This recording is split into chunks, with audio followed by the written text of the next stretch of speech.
그리고 이제 이렇게 다 했는데 요거는 이제 계약 단계 놓치기 전까지고 현장 방문까지 다 했는데 계약금 일부 못 보내고 놓친 경우 있잖아요. 그런 분들도 피드백을 해야 됩니다. 그래서 한 번 나간 사람은 다시 안 돌아오지만 저희가 철저하게 그날 이제 다시 또 그 사람이 원하는 매물을 찾아준다거나 아니면 늦어도 2, 3일 내에 새로운 물건을 또 찾아갖고 이분들을 오게 해야 돼요. 근데 방치하면 그냥 다 바쁘거나 귀찮다 이렇게 해서 냅둬버리면 다시 안 와요. 왜냐하면 흘러가면 저희 부동산에 있던 못 봤던 매물이 다른 부동산에 있기도 하고 또 경우의 수가 많아서 이게 안 오거든요. 그래서 계속해서 발빠르게 지속적으로 해줘야 돼요. 그래서 뭐 저희가 보통 뭐 집을 내놓을 때도 여기만 내놓을게요 하시는 분들은 통상적으로 여기만 안 내놓습니다. 그리고 뭐 임대차, 임대인 뭐 계약할 때 우리 집은 그냥 원하는 대로 살고 싶은 대로 사세요. 우리는 뭐 나가라고 안 해요. 이런 분들이 통상적으로 보면 2년만 살면 나가라 그러더라고.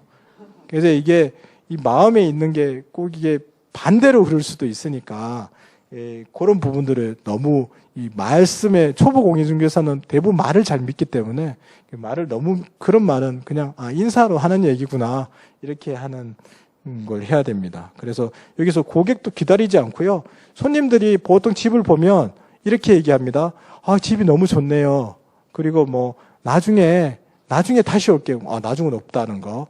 그리고 대부분 여자분들이 그 결정 권한이 있다 그랬잖아요. 근데 여자들은 눈에 마음에 들면 전화를 딱 합니다. 남편한테 전화해서 여보 지금 이 집이 마음에 든다. 지금 올 거야? 내가 계약할까? 이렇게 마음에 드는 집은 매수든 아니면 임차든 그렇게 결정하는데 대부분 이렇게 얘기하시는 립서비스라고 생각하시면 돼요. 어머 집이 너무 좋아요. 제가 나중에 남편이랑 같이 와볼게요. 그러면 집은 마음에 드는데 가격이 너무 비싸다. 아니면 날짜가 안 맞다. 뭐 이런 어떤 것들을 이게 표현을 잘 안 해요 사람들이. 그럼 그런 걸로 해서 잘 넘어가서 좋다는 사람이 왜 계약을 안 하지? 그러면서 정말 이상하네. 내가 실력이 없구나. 그렇게 생각하실 필요 없이 다른 변수들이 있다고 생각하시면 됩니다. 그렇게 해서 이제 계약금의 일부 보낼 때도 등기사항 증명서나 이런 것들은 다 확인하셔야 돼요. 근데 이제 계약서 작성할 때 보통 저희가 그 보는 공부들이 등기사항 증명서가 등기부 등본, 그리고 건축물 대장, 토지 이용 계획 확인원, 또 부동산 종합 정보를 통해서 뭐 여러 가지 이제 구체적인 걸 또 파악을 해요. 토지 대장, 또 신분증 진위 확인 같은 것도 합니다. 근데 저희가 신분증 진위 확인은 솔직히 많이는 안 해요. 왜냐하면 대부분 임대인 또 매도인들은 거래관계가 다 형성되어 있기 때문에 물건지 부동산에 다 아는 사람들이라. 그렇지만 뭐 모르는 사람인 경우에 뭐 진위 확인은 해야 되겠죠. 네. 그래서 먼저 제일 중요한 거는 등기사항 전부 증명서입니다. 그 인터넷 등기소에 들어가면 항상 그 발급받을 수 있잖아요. 발급받을 수 있고 이거는 지금 저 같은 경우는 3번 정도 열람 발급합니다. 아까 말씀드린 대로 계약금 일부 지급할 때 그리고 일주일이든 3일이든 뭐 그 다음날 하든 계약서 작성할 때는 또 한 번 또 발급해요. 왜냐하면 또 무슨 일이 생길지 모르잖아요. 그리고 잔금 때 또 발급하고. 여러분이 이거 등기사항 증명서 귀찮다고 발급 안 하면 그 사이에 사기당하면 누가 책임지겠어요? 지금 요즘 매매가가 높아서 조금 전에도 우리 여기 공인중개사님 만나고 왔는데 그 옆에 부동산은 중개사고 때문에 7억을 물어냈대요. 7억. 그러면 실제 아마 중개사고 금액이 한 20억 정도 될 거예요. 거래가 잘못되면. 보통 중개사가 한 30% 정도 물거든요. 우리가 잘못한 걸 입증을 못했을 때 잘못 안 했다고 입증을 못하면 통상적인 과실을 한 30% 맞더라고요. 사고가 발생되면. 그럼 7억이면 어떻게 되겠습니까? 말문이 안 나와서 목이 말이 안 나오는데 지금. 예를 들면 그런 게 무서우면 중개사를 못하죠. 근데 저희가 이런 공부들을 늘상 떼봐야 돼요. 그래서 돈 보낼 때 저희들이 사실은 또 중도금 보낼 때도 사실 떼봐야 돼요. 중도금 보내기 전에 보내는 날 아무 이상 매매 같은 경우에는.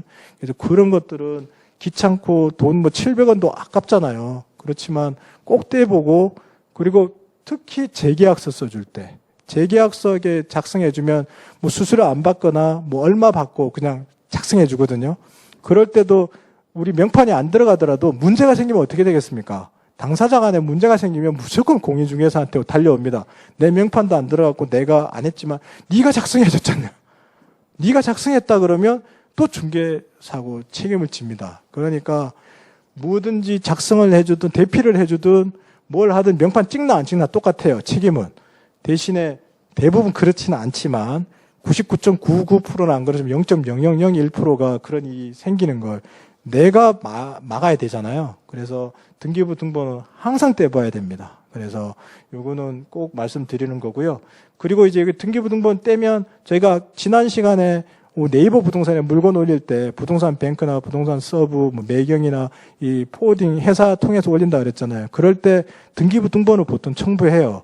등기부 등본을 첨부해야 집주인 확인 매물이 되기 때문에 등기부 등본 첨부하는데 맨날 계속 떼가지고 올리는 게 아니라 유효기간이 2달 정도는 등기부 등본을 한 번 떼면 2달 동안 매물을 올릴 때 사용할 수 있어요. 그러면 그걸 PDF로 이제 저장을 하는 거죠. 그럴 때 저희가 주로 쓰는 게 이지 PDF 에디터라 그래서 요걸 다운받아서 PDF 파일로 전환해서 저장한 다음에 그다음에 파일 올리기를 계속 하는 겁니다. 그래서 이런 거는 나중에 실무에 가면 가장 기본적으로 하는 거니까 아시면 되고요. 그리고 초보 때는 등기부 등본 발급이 안 되는 경우가 되게 많아요. 아파트인데 예를 들면 보람의 SK뷰 아파트야. 영어로 SK뷰 치면 등기부 등본에는 영어가 안 나옵니다. 그리고 또 옛날 연립주택은 A동, B동 이렇게 해놨어요. 이상하게 A동도 안 나오고 가동도 안 나와. 그럴 때는 이렇게 한글로 이렇게 전환을 시키면 대부분 다 되거든요. 그래서 그리고 여기 조금 이따 또 말씀드릴 텐데 건축물 대장 발급할 때 세움터라는 곳에 가는데 거기는 또 떼보면 띄어쓰기를 안 하면 또 안 나와. 예를 들면 신길동 929번지면 신길동 띄어쓰고 929 해야 그게 내용물이 싹 떠요. 붙여 있으면 없는 걸로 해서 또 안 떠. 예를 들면 또 그런 경우들이 있으니까 그거는 경험을 하다 보면 나옵니다. 긴장하지 마시고 물건이 없다고 하지 마시고 또 모를 때는 아파트 부동산에 물어보면 돼요. 사장님 이게 왜 안 나와요? 그러면 A동입니다. 이렇게 알려주고 또 상가 같은 거 뗄 때도 보통은 우리가 보면 1층이잖아요. 근데 실제로 공부상은 지하 1층, 지하 2층 이렇게 돼 있으니까 그 층수가 안 맞아서 또 그러니까요. 그런 것들 하시면 되고 등기사항 증명서 저희가 뛸 때 보통 주택을 하면 주택이 건물이잖아요. 건물이니까 보통은 건물만 떼면 돼요. 임대차인 경우에는. 근데 이제 매매인 경우에는 항상 토지 대장도 떼봐야 돼. 토지 등기부도 떼야 됩니다. 그리고 특히나 빌라 같은 거 이렇게 매매할 때 옛날에 한 거는 정비구역에서 이렇게 한 거는 옛날에 한 30년 전에는 시유지나 국공유지 하면서 시에서 이렇게 불화해 준 데가 많아요. 시 부지가 있어. 그러면 그 토지비를 여러분 이렇게 임대인들이나 소유자들은 정부에서 땅 돈 내는 거는 굉장히 돈을 안 줘도 된다고 생각해요. 이건 내 땅이다. 내 땅인데 정부에서 돈을 뜯어간다 해서 그리고 금리가 굉장히 이자가 작기 때문에 예를 들면 30년 전에 3천만 원인데 지금도 3천만 원이에요. 생각해 보세요. 이자도 별로 없고 안 갚아요. 30년 동안. 그러면 매매를 할 때는 이렇게 이런 토지비 같은 거, 이런 특약을 같은 거 또 내야 되거든요. 이런 사례도 있다는 거 아시고 또 나중에 현업에서 또 접근하시면 돼요. 그래서 일반 주택 등기부는 보통 매매하면 토지와 건물 등기부 모두 발급하고요. 임대차인 경우에는 통상 건물 등기부만 해서 하는데 이것도 이제 나중에 또 보시면 저희가 등기부 등본 할 때 어떤 분들은 말소사항 포함해서 해달라 그래요. 왜냐하면 대출이 많이 있었다거나 또 압류가 있었다거나 이런 내용들을 알고 싶잖아요. 그럼 그런 주인을 피해가고 싶으니까. 그런데 압류도 또 다 같은 압류가 있어요. 외국에 거주하고 계신데 재산세 때문에 안 내가지고 압류 들어오는 경우 있거든요. 그런 히스토리를 알면 이게 멀리 있어서 재산세 안 냈다. 또 의료보험료 이런 거 안 내는 경우는 실수로 인해서 안 내서 압류되는 경우도 있으니까 그런 것들을 알고 있으면 좋고요. 또 이렇게 재개발 지역에 가면 이 대장이 막 정리되고 있습니다. 정리된 거. 정리하다 보면 한 500개가 지분이 뭉쳐져 가지고 하나씩 나오는 게 있거든요. 이거를 확인을 못 하잖아요. 다 출력하면 한 40장 정도 나와요. 근데 그걸 한 번에 볼 수 있는 게 이렇게 등기부 요약이라고 인쇄 있어요. 그럼 요약을 딱 떼면 이게 대출이 얼마 있다, 지분 관계가 어떻게 된다, 이게 확실하게 딱 명확하게 나오거든요. 이런 것들도 알고 계시면 도움이 됩니다.